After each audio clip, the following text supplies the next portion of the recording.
नमस्कार दोस्तों, मैं हूं नीरज राय और स्वागत है आपका फार्मा हर्ट्स में। दोस्तों बहुत दिन से ऐसा मैंने वीडियो नहीं बनाया है कोई, क्योंकि तबीयत बीच में बहुत ज़्यादा ख़राब थी, अभी भी बहुत ज़्यादा सही नहीं है, ठीक है पहले से। और इस बीच मुझसे जो सबसे ज़्यादा क्वेश्चन पूछा गया यूट्यूब पे वो ये क्वेश्चन था कि एनुअल एग्ज़ाम में लिखते कैसे हैं, क्या लिखें और कैसे लिखें। आज का वीडियो उसी के ऊपर है। एक चीज़ और बता दूँ कि ये सारी चीज़ें थ्योरेटिकली मैं बताऊँगा, ऐसे लिख करके मैंने कहीं रखा नहीं है, तो थ्योरेटिकली बताऊँगा, आपको समझ में आएगा। जो भी वीडियो मैं बना रहा हूँ ये वीडियो जो है यूपी बीटी पर बेस्ड है, मतलब उसके एग्ज़ाम्स के जो क्वेश्चन पेपर्स आते हैं वो कैसे आते हैं उसी के ऊपर बेस्ड है।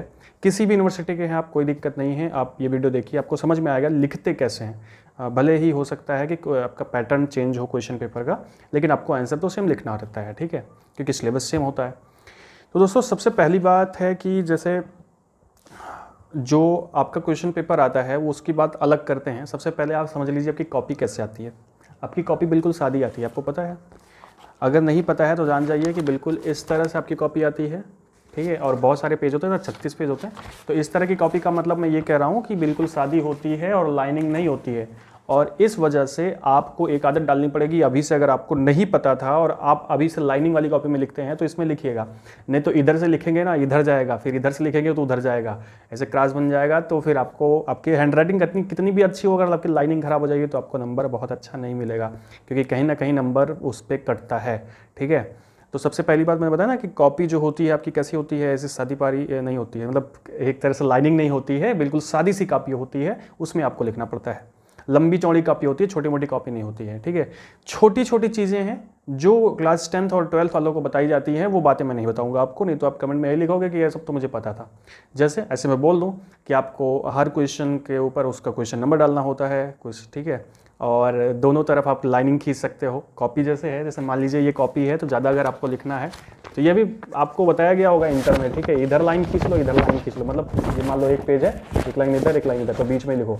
तो ऐसा कर सकते हो आप, ठीक है, इससे कॉपी अच्छी दिखती है, तो इस तरह से लाइनिंग खींच सकते हो। उसके बाद ये छोटी मोटी चीज़ें हैं कि अपनी कॉपी पे अपना सब कुछ सही सही लिखना, जो भी रोल नंबर होगा वो अलग बात है, वो सब आप जानते हैं, वो सब आप कर लीजिएगा। कैसे कैसे पेन का यूज़ करना है ये भी आप जानते हो, ठीक है। ये सब छोटी छोटी चीज़ें जो आपको 10th और 12th में बताई गई होंगी वो सब जाने रहना। सिर्फ डी फार्मा की बात करते हैं कि डी फार्मा में जो एनुअल एग्जाम्स के क्वेश्चन आते हैं, सबसे पहली बात, एक बात और बताते हैं, पहली बात बहुत देर से बता रहे हैं, लेकिन ऐसा समझिए कि जो है अब की बार आप लोग जो प्रमोट हुए हैं उनको समस्या का सामना करना पड़ सकता है, क्योंकि फर्स्ट ईयर थोड़ा सा ईजी होता है सेकेंड ईयर की अपेक्षा। मैं डरा नहीं रहा हूँ, ठीक है, आप समझिए, मैं डरा नहीं रहा हूँ, बस आपको बता रहा हूँ कि फर्स्ट ईयर बहुत इजी होता है सेकेंड ईयर की अपेक्षा। और आपने फर्स्ट ईयर में एग्जाम नहीं दिया है तो आपको समस्या का सामना करना पड़ सकता है, प्रॉब्लम्स आ सकती हैं सेकेंड ईयर में, ठीक है। इसलिए बढ़िया से तैयारी करके जाइएगा और एग्ज़ाम पक्का होगा, ऐसा नहीं जब पिछली बार हो गया फाइनल वालों का तब की बार तो होगा ही होगा, ठीक है। तो ये भी जान जाइए। तो जो आपका क्वेश्चन पेपर आता है वो 2 प्रकार का आता है। चलिए शुरू करते हैं इधर, ठीक है, कि क्वेश्चन पेपर्स कैसे लिखने हैं। तो आपका जो क्वेश्चन पेपर आता है यूपी पीटी में वो 2 प्रकार का आता है। एक ऐसा जिसमें 5 क्वेश्चंस दिए रहते हैं, 5 क्वेश्चंस, और एक ऐसा जिसमें 8 क्वेश्चन दिए रहते हैं। तो जो 5 क्वेश्चंस होते हैं उसमें जैसे 5 क्वेश्चंस में 5 क्वेश्चंस आपको करने हैं, 80 नंबर का होता है, 5 क्वेश्चन आते हैं और पाँचों आपको करने होते हैं, ठीक है। लेकिन याद रखना कि पाँचों में खंड दिए गए रहते हैं, कुछ पार्ट्स होते हैं, वो पार्ट जैसे ABCD होते हैं, तो उसमें आपको बोल दिया कि 3 पार्ट दे दिया, 2 पार्ट आपको करना होता है, 1 पार्ट आपको नहीं करना होता है। तो इस तरह से क्वेश्चन पेपर आता है, मतलब 5 क्वेश्चन दिया और 5 क्वेश्चन के अंदर में एक एक ऑप्शन दे दिया, ठीक है। और एक इस प्रकार से क्वेश्चन पेपर आता है कि आपको 8 क्वेश्चंस मिलते हैं और 8 क्वेश्चंस में आपको 5 क्वेश्चंस करना होता है, 3 क्वेश्चन आपको छोड़ना होता है। मेरे हिसाब से मुझे जो ज़्यादा इजी लगता है ये 8 क्वेश्चन वाला ज़्यादा लगता है, क्योंकि इसमें आसान है, आपको 3 क्वेश्चन डायरेक्टली पूरा छोड़ देना है, ठीक है। तो ये हो गया, इस तरह से क्वेश्चन पेपर आते हैं। अब आपको करना क्या है, आपको क्वेश्चन पेपर लेना, क्वेश्चन पेपर देख लो। अब लिखना कैसे है क्वेश्चन पेपर, पहली चीज़ तो जब आप कॉपी लेते हैं ना तो एक चीज़ ध्यान दीजिएगा, मेरे हिसाब से जो है जो क्वेश्चंस आप सॉल्व कर रहे हैं, अगर आपको पहला क्वेश्चन आ रहा है तो सबसे पहले आप पहला क्वेश्चन ही करिए। देखो वो बात पुरानी हो गई कि जो बहुत ज़्यादा इजी क्वेश्चंस हैं, या आप कोई भी क्वेश्चन इधर उधर से कर सकते हो, ठीक है, करो, अच्छी बात है, कर सकते हो। अगर आपको सारे क्वेश्चंस आ रहे हैं तब आपको सीरियल से क्वेश्चन करना है। क्योंकि सीरियल से क्वेश्चन करोगे, अगर सारे आ रहे हैं तब की बात कर रहा हूँ, ठीक है, नहीं आ रहे हैं उसका ऑप्शन अलग है। अगर सब आ रहे हैं तो ये नहीं कि आप पहले इसको लिख लो, पहले इसको लिख लो, पहले इसको लिख लो।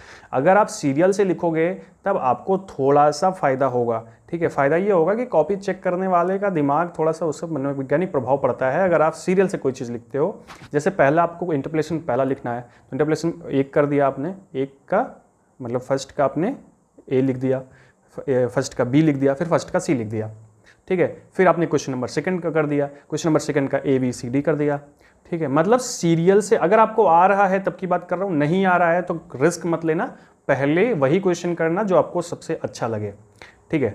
ये सब छोटी छोटी बातें हैं, ये सब आपको बताया गया होगा। तो इतना करने के बाद में क्या करना होता है, जैसे अभी जो आपको अगर सीरियल से लिख पा रहे हो तो ठीक है, अगर सीरियल से नहीं लिख पा रहे हो तो कोई दिक्कत नहीं, आप जो भी आपको क्वेश्चन आ रहा है अच्छे से वो क्वेश्चन पहले कर दीजिएगा और कोशिश करें कि पहले जो क्वेश्चन आ रहे हैं इजी वाले उसको करें, कभी हार्ड क्वेश्चन पहले मत करें, ठीक है। हार्ड क्वेश्चन समझ रहे ना, किसने बोला था पहले करने के लिए, तो हार्ड क्वेश्चन पहले मत करें, हार्ड क्वेश्चन ना करें, पहले आपको ईजी क्वेश्चन करने हैं फिर हार्ड क्वेश्चन करें, ठीक है, नहीं तो आप ईजी वाला भूल जाएंगे। ये हो गई बच्चों वाली बात। अभी थोड़ा सा हम डी फार्मा के लेवल की बात करते हैं। डी फार्मा के लेवल की क्या बात होगी, सबसे पहली चीज़ तो ये अभी पहली ये बात याद रखिएगा कि जो भी आप क्वेश्चंस सॉल्व कर रहे हैं उस क्वेश्चंस में जो भी चीज़ें लिखें वो ऐसे डायरेक्टली मत लिख दें, ठीक है। मतलब कहने का मतलब ऐसे पैराग्राफ वाइज मत लिखें, बुक की तरह मत लिखें। क्वेश्चंस के आंसर्स जब आप लिखना शुरू करें तो ज़्यादा से ज़्यादा हेडिंग्स का प्रयोग करें, ठीक है। ये बहुत बड़ी चीज़ है, अगर आप हेडिंग्स का प्रयोग करेंगे तो आपको ज़्यादा नंबर मिलेगा।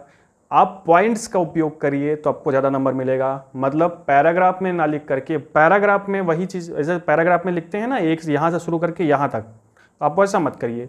पॉइंट 1 करिए, एक मतलब फुल स्टॉप तक इसमें लिख दीजिए, पॉइंट 2 फुल स्टॉप तक इसमें लिख दीजिए, पॉइंट 3 फुल स्टॉप तक इसमें लिख दीजिए। मतलब पैरा लिखने के बजाय आप पॉइंट वाइज लिखिए और ज़्यादा से ज़्यादा हेडिंग का प्रयोग कीजिए तो आपके लिए ज़्यादा अच्छा रहेगा, ठीक है। तो ये हो गया। और आपको क्या करना है, डी फार्मा की मैं बात करूं, अब ये बात बोलना चाहिए मुझे यहाँ पे कि नहीं बोलना चाहिए, लेकिन ठीक है आपको बता रहा हूँ, जो मेरा खुद का एक्सपीरियंस है मैं वही बता रहा हूँ। तो आपको क्या करना है कि अगर आप डी फार्मा में पेपर में लिख रहे हैं कॉपी, तब आपको ज़्यादा से ज़्यादा लिखना है और सही लिखना है। मतलब केवल ज़्यादा से ज़्यादा नहीं, सही भी लिखना है और ज़्यादा से ज़्यादा लिखना है। ऐसा नहीं कि एक्यूरेट लिख दिया पॉइंट टू पॉइंट, ठीक है, आपको नंबर मिल जाएगा, कुछ नहीं मिलेगा। फार्माकोग्नोसी और जूरिस्प्रूडेंस को छोड़ करके बाकी कहीं नंबर नहीं मिलेगा आपको, किसी भी सब्जेक्ट में नंबर नहीं मिलेगा। जैसे फार्मास्यूटिक्स है उसमें आपको ज़्यादा लिखना ही पड़ेगा। ज़्यादा का मतलब कि आप जो पढ़ के गए हैं, आप जो आ रहा है आप सब कुछ लिख डालिए। जैसे आपको ढेर सारा लिखना है, ठीक है।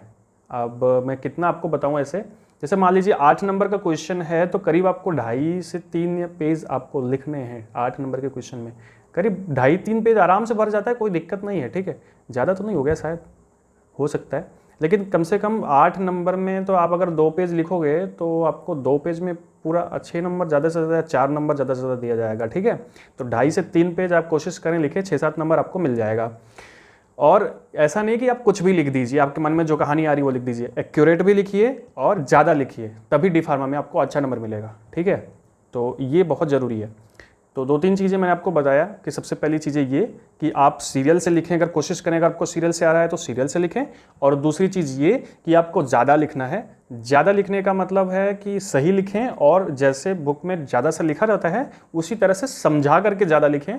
इससे फ़ायदा होगा, आपको अच्छे नंबर मिलेंगे, ठीक है। कोई भी क्वेश्चन नहीं छोड़ना है, जो क्वेश्चन नहीं आ रहा है लास्ट में उस क्वेश्चन में आप कुछ भी लिख डालिए, कुछ भी लिख दो, उससे संबंधित आपको जो आता है वो सब लिख डालो, लेकिन क्वेश्चन आपको नहीं छोड़ना है, ठीक है। क्वेश्चन छोड़ेंगे तो नंबर कट जाएगा, कुछ लिखेंगे 1-2 नंबर मिल जाएगा। और क्या करना था, और आपको पॉइंट वाइज लिखना है। मैंने आपको बताया ना कि पॉइंट वाइज लिखो तो आपको ज़्यादा फायदा होगा। ऐसे पैराग्राफ लिखने के बजाय हेडिंग्स डाल के और पॉइंट वाइज लिखिए, ठीक है। और एक थोड़ी सी मैं आपको सलाह दे दूं बिना मांगे कि आपको क्या करना है, जूरिस्प्रूडेंस में अपने मन से बना के नहीं लिखना है, ठीक है। जूरिस्प्रूडेंस में आप अपने मन से बना के लिखोगे तो आपका गलत हो जाएगा, ये सब्जेक्ट छोड़ करके। बाकी आप सब में अपने हिसाब से अपनी लैंग्वेज में लिख सकते हो, अपनी लैंग्वेज में आप लिखिए, कोई दिक्कत नहीं है। और ज़्यादा से ज़्यादा लिखिए। तो ये था आज का थोड़ा सा वीडियो। इसमें बहुत ज़्यादा मैंने तो कुछ नहीं बताया, लेकिन जो भी है आपसे बस ऐसे बात करने का मौका मन कर रहा था बहुत दिन से, और थोड़ा सा बोलने में ऐसे प्रॉब्लम आ रही थी, तो अभी ठीक है, इसलिए ये वीडियो बना दिया गया है। दोस्तों लास्ट में मैं आपको एक चीज़ बताऊं कि हम लोग ऐसे फ्यूचर में एक प्रोजेक्ट बना रहे हैं। अभी कोरोना है, अभी तो नहीं हो पाएगा, लेकिन बाद में होगा कि जैसे हम लोग कुछ ऐसे पेड़ लगाना चाह रहे हैं, क्योंकि आप ऑक्सीजन जान रहे हैं, ऑक्सीजन की दिक्कत बहुत ज़्यादा हो रही है इस समय, और वैसे भी पेड़ पौधे नेचर से सब लोग दूर हो रहे हैं। तो एक छोटी सी गुजारिश है,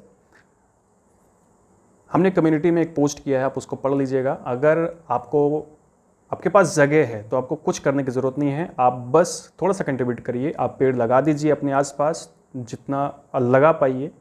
और अगर आपके पास जगह नहीं है और तो आप डोनेट कर सकते हैं एक पेड़ के लिए 25 रुपये। अगर आपके पास नहीं है तो मैंने कहा कि आप खुद अपना कोई पेड़ लगा दीजिए। अब समझ लेंगे हम कि हमें 25 रुपये वो मिल चुके हैं, और हम उसको अपने पेड़ में काउंट कर लेंगे। बस पेड़ लगाने के बाद में उसकी एक फ़ोटो खींचनी है, और फ़ोटो खींच करके आप उसको हमारे इंस्टाग्राम पर मैसेज कर देंगे तो ज़्यादा सही रहेगा, जिससे हमें पता लग जाएगा कि आपका पेड़ लग चुका है। तो कुछ पेड़ लगाने की ज़रूरत है, और मैं बताऊंगा आगे क्या प्रोजेक्ट है, कैसा प्रोजेक्ट है डिटेल में। अभी बस करते हैं और आज रोकते हैं इस वीडियो को यहीं पे। मिलते हैं नेक्स्ट वीडियो में। कौन सा वीडियो आपको चाहिए पढ़ाई के अलावा? एक्चुअली जो पढ़ाई वाला थोड़ा सा वीडियो नहीं बना पा रहा हूँ, थोड़ी दिक्कत है, अभी समझ रहे हैं आप, थोड़ा सा समझिए, ठीक है। जल्दी जल्दी बनेगा वीडियो। अकेले होते हैं यार, तो अकेले में थोड़ी सी दिक्कत होती है। तो ठीक है फ्रेंड्स, बहुत बहुत धन्यवाद वीडियो देखने के लिए पूरा, और मिलते हैं नेक्स्ट वीडियो में। तब तक के लिए नमस्कार।